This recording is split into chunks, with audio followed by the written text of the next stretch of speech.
समझने की ज़रूरत है एक कॉन्सेप्ट जिसको बोलते हैं एजैकुलेटरी रिफ्लेक्स।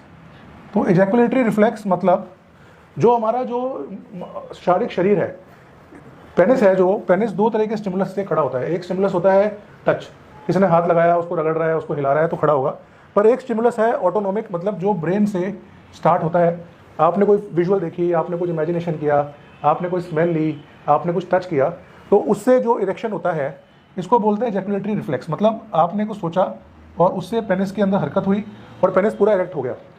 तो पहले टाइम में आप अगर देखेंगे तो मास्टरबेशन पे इतना स्ट्रेस नहीं था, तो सेक्स को एक कंप्लीट एक्ट की तरह समझा जाता था कि अगर किसी ने इंटरकोर्स करना है किसी लेडीज़ के साथ तो पहले वो उसको इमेजिन करेगा, उसकी स्मेल को, उसके टच को, उसके फेस को। ये यंग एज में होता भी था, आपको 15 साल 14 साल में कोई लड़की देख ली, कोई स्कर्ट का कोना टच हो गया तो इरेक्शन उठ रहा था। तो जैसे जैसे आप मास्टरबेशन करते हैं, वीडियो देख के, पॉर्न देख के, धीरे धीरे ये जो इरेक्शन रिफ्लेक्स है ये खत्म हो जाता है और अपने आप से इरेक्शन आने बंद हो जाते हैं, क्योंकि बॉडी को पड़ जाती है हैबिट सिर्फ टच की और वीडियो देखने की। अब जब इरेक्शन हो गया तो इरेक्शन होने के बाद जो एक नॉर्मल ह्यूमन है, नॉर्मल आदमी है, उसमें तुरंत या अपने आप डिस्चार्ज नहीं होता। डिस्चार्ज होने के लिए जो ये पेनिस का हेड है और जो ये पेनिस है इसको स्टिमुलेशन रिक्वायर्ड है। तो जब यहाँ स्टिमुलेशन मिलता है वजाइना का, वजाइना मतलब योनि का, जहाँ वजाइना में वेटनेस भी है, वजाइना में गर्मी भी है, वजाइना कोई हाथ की तरह बिल्कुल टाइट पेनिस को नहीं पकड़ती, वजाइना के अंदर एक सॉफ्टनेस भी है, और उसमें जब पूरा स्ट्रोक या पूरी पेनिस की मूवमेंट होती है तो फिर यहाँ से सिग्नल जाता है वापस ब्रेन में, और ब्रेन को सिग्नल मिलता है कि अब सेक्स चालू है। और कुछ समय के बाद जब आदमी चाहे, जब वो अपने दिमाग से चाहे कि हाँ अब मुझे एजैकुलेशन करना है और अब मुझे डिस्चार्ज करना है, तो उसके बाद एजैकुलेशन होता है, डिस्चार्ज होता है। और ये होता है नॉर्मल आदमी जिसने हद से ज़्यादा मास्टरबेशन नहीं करी है। पर जिस व्यक्तियों ने, जिस बच्चों ने मास्टरबेशन सीख ली है पॉर्न देख के, जो हाथ से मास्टरबेशन कर रहे हैं, ना तो उनका ये रिफ्लेक्स प्रॉपर्ली डेवलप होता है, ना उनको मन से इरेक्शन आता है, ना मन में इरेक्शन होल्डिंग कैपेसिटी बनती है, और ना ही उनकी जो सेंसिटिविटी है या जो नर्व्स है वो प्रॉपर्ली डेवलप होती है। और यहाँ पर आती है ये 3 प्रॉब्लम्स जिस वजह से पीएमई डेवलप होता है। पहला एजैकुलेटरी रिफ्लेक्स, नॉर्मल रिफ्लेक्स होता है कि आप अराउज हुए, आपको इरेक्शन आया, आपने सेक्स को एंजॉय किया, और जब आप फुली सेटिस्फाई हो गए तो सिग्नल देके आपने डिस्चार्ज किया। पर जब आप वीडियोस देख रहे हैं और हाथ से मास्टरबेशन कर रहे हैं तो ये पार्ट खत्म हो गया और सारा काम सिर्फ स्पाइनल कॉर्ड लेवल पे चलता है। आपने टच किया, आपको इरेक्शन आया, आपने हिलाया, आपको डिस्चार्ज हुआ। जो एक ये ब्रेन का पार्ट है एजैकुलेटरी रिफ्लेक्स को रोकने में या एजैकुलेशन को रोकने में, इसका पार्ट कंप्लीटली खत्म हो जाता है। और मोस्ट पेशेंट्स बोलते हैं कि सर हमें तो कई बार फीलिंग भी नहीं आती, हमें तो कई बार मज़ा भी नहीं आता, और ऐसे ही हमारा डिस्चार्ज हो जाता है। तो इसलिए हो रहा है क्योंकि अब आपकी जो पूरा जो रिफ्लेक्स है वो डेवलप ही नहीं हुआ, आपका सिर्फ रीढ़ की हड्डी के लेवल पे काम चल रहा है, और उसमें कभी भी सेक्स की पूरी एंजॉयमेंट नहीं आएगी। सेकेंड प्रॉब्लम होती है हमारी सेंसिटिविटी और नर्व एंडिंग्स की। तो नॉर्मली जो ये पेनिस की नर्व्स है, ये पेनिस की नर्व्स के अंदर 3 तरह के फाइबर्स होते हैं, अल्फा, डेल्टा। तो जो मोटे फाइबर्स है वो नॉर्मली यंग एज में डेवलप हो रहे होते हैं। तो अगर ये फाइबर्स जो ग्लांस के टिप पे, अगर ये फाइबर्स को प्रॉपर्ली डेवलप होने ना दिया जाए तो ज़्यादातर लड़के जो मास्टरबेट करते हैं उनमें ये फाइबर डेवलप नहीं होते और उनको एक प्रॉब्लम डेवलप हो जाती है, इसको बोलते हैं हाइपर सेंसिटिविटी। हाइपर सेंसिटिविटी मतलब कि पेनिस को टच करने से ही डिस्चार्ज हो जाता है। जो नॉर्मली एक पेनिस के अंदर एक कंट्रोल या एक स्थिरता या एक स्टेबिलिटी है, जो उसके अंदर एक मैच्योर न्यूरल पाथवे डेवलप होना चाहिए, वो डेवलप ही नहीं हो पाता।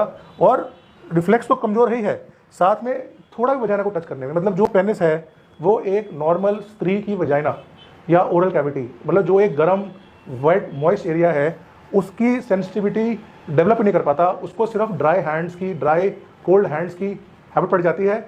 और जब भी ये पेशेंट बोलते हैं कि सर अगर हम योनि के बाहर है और हाथ से कर रहे हैं या फोर प्ले में हमको कोई टच ना करे तब तक ठीक है, पर जैसे ही हमने सामने वाले पार्टनर के अंदर थोड़ा भी सोचा इंसर्ट करने का तो ये सेंसिटिविटी इमीडिएटली रिफ्लेक्स ट्रिगर करती है और हमारे में होल्डिंग पावर है ही नहीं। और थर्ड जो प्रॉब्लम है मास्टरबेशन में वो है मोशन एंड प्रेशर। नॉर्मल जो आप सेक्स देखेंगे किसी भी औरत और आदमी में, तो पेनिस को वजाइना के अंदर जाना है और थ्रस्टिंग मोशन, मतलब अंदर जाएगा बाहर जाएगा, अंदर जाएगा बाहर जाएगा, पूरा मोशन लगेगा तब सेक्स होता है। और मास्टरबेशन में मोशन कैसा है, हाथ में पकड़ा और पेनिस स्टेबल है, खाली हाथ पेनिस को मूव कर रहा है, तो नॉर्मल सेक्स उस तरीके से नहीं होता। तो जो पेनिस है उसको थ्रस्टिंग मोशन की, वजाइना में घुस के मोशन की हैबिट ही नहीं पड़ती, उसे पड़ती है सिर्फ टच की हैबिट।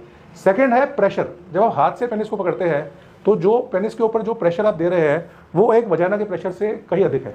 इसको बोलते हैं डेथ ग्रिप सिंड्रोम। इसमें क्या होता है कि जो पेनिस है, वो जो वजाइना की लूजनेस है या वजाइना के अंदर जो एक फ्री मोशन है, पेनिस उतना प्रेशर में डिस्चार्ज नहीं हो पाता। या उतने प्रेशर में जो है वो जो एक इन्जॉयमेंट है वो पेशेंट डेवलप नहीं कर पाते। तो मास्टरबेशन और पीएमई में बहुत गहरा संबंध है।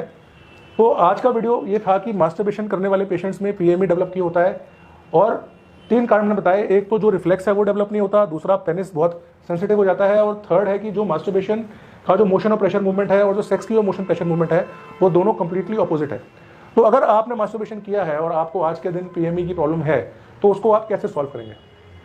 तो उसको सॉल्व करने के लिए आपको इसको एग्जैक्टली रिवर्स करना पड़ेगा। आपको आपके रिफ्लेक्सेस को फिर से ट्रेन करना पड़ेगा, आपके पेनिस की सेंसिटिविटी को कम करना पड़ेगा, आपको अपनी होल्डिंग पावर को इंप्रूव करना पड़ेगा, और आपको अपने पेनिस को करेक्ट मोशन और करेक्ट प्रेशर की हैबिट डालनी पड़ेगी। तो आप पूछेंगे सर तो क्या मास्टरबेशन करें ना, हम यंग है, गर्लफ्रेंड है नहीं, वाइफ है नहीं, बहुत अच्छा होती है तो क्या करें? तो हेल्दी मास्टरबेशन या सही तरीके से किया गया मास्टरबेशन बहुत ज़रूरी है। मेरा हेल्दी मास्टरबेशन पे एक वीडियो है, पुराना है, उसको आप देख सकते हैं, नया हम बनाएंगे।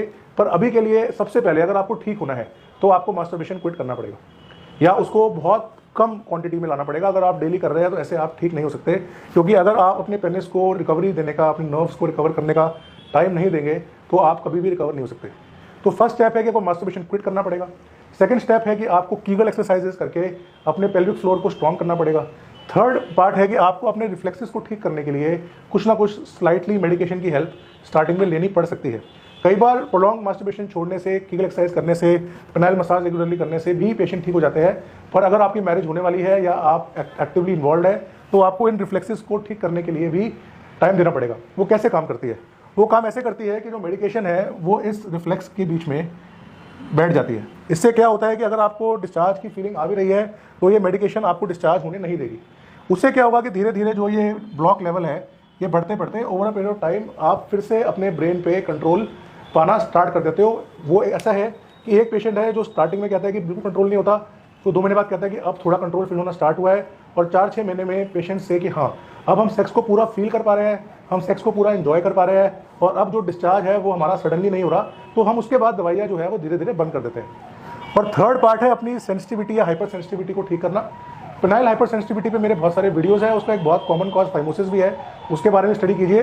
बट पेनाइल हाइपर सेंसिटिविटी जो अगर कम करनी है तो उसके अंदर मसाजिंग टेक्निक्स भी है, स्किन को ओपन करने का तरीका भी है, उसके अंदर लोकल एनेस्थेटिक्स भी आते हैं, स्प्रेज भी आते हैं, तो उससे भी पेशेंट्स को धीरे धीरे काफ़ी फ़ायदा मिलता है।